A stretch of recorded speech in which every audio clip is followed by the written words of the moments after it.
Hola profesor, a continuación voy a presentarle mi trabajo acerca de impulso y cantidad de momento. En mi caso, yo lo quise hacer con respecto a la colisión entre un auto y un tren.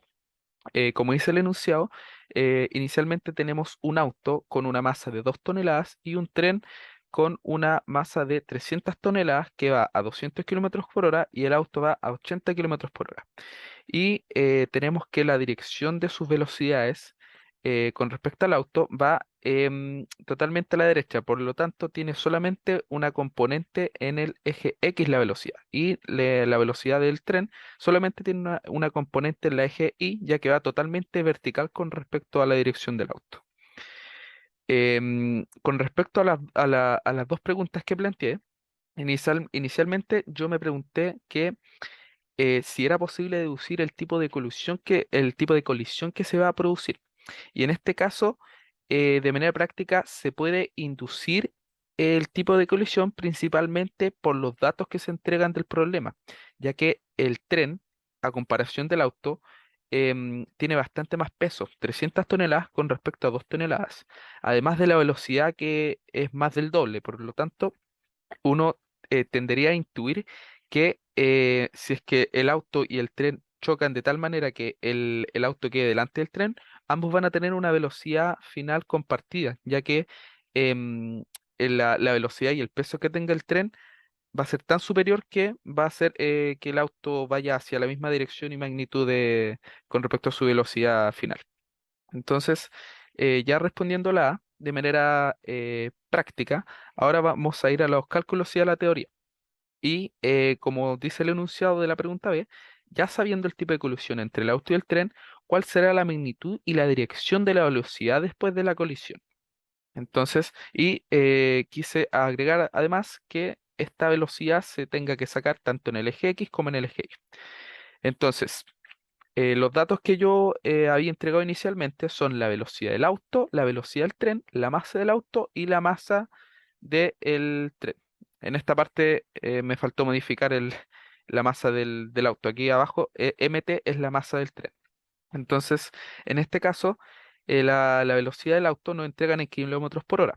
Entonces, tenemos que hacer la transformación a metros por segundo, ya que este tipo de problemas siempre se analizan con las medidas internacionales de medición.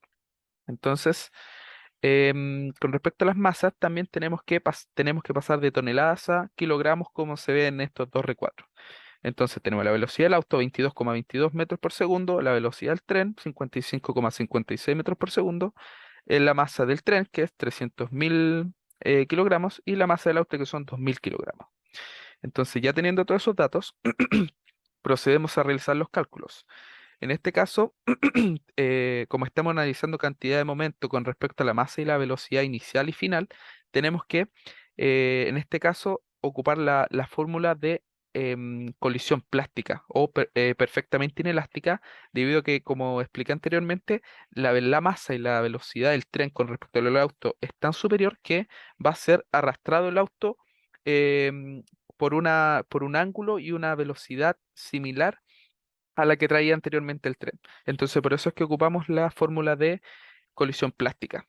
Entonces, ya teniendo la fórmula, reemplazamos simplemente los datos de la masa, de las velocidades, con sus respectivas coordenadas de y tongo y j tongo para identificar el componente X y el componente Y, ya que inicialmente yo quería sacar las componentes por separado y también la componente total de la velocidad. Entonces, ya reemplazando todos los datos, tenemos que la componente X de la velocidad va a ser 0,147 metros por segundo y la componente Y 55,192 metros por segundo. Y ya teniendo también desglosada tanto la parte X como la parte Y de la velocidad final que va a tomar el tren en conjunto del auto, también podemos sacar el ángulo a través de la tangente de esas dos componentes, tal como se ve acá. Entonces tenemos que el ángulo va a ser 89,847 grados. Y en este recuadro se ven todos los datos, los cálculos finales que terminé haciendo, que me dio un total de la velocidad final 55,192 metros por segundo, la velocidad final en X 0,147 metros por segundo, la velocidad en el eje Y de 55,19 metros por segundo y el ángulo 89,847. Y cabe destacar que la velocidad total con respecto a la velocidad del eje Y es bastante similar. Y esto se debe principalmente a que, como dije anteriormente, no se afecta tanto a la trayectoria original que tenía el tren. Y es por esto que tienen medidas bastante similares. Y de hecho, aquí en el enunciado yo lo recargué.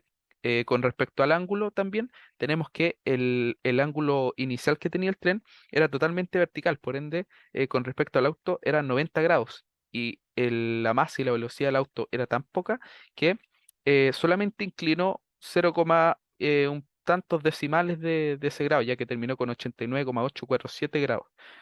Entonces, ese fue el ejercicio de cantidad de momentos. Muchas gracias por su atención.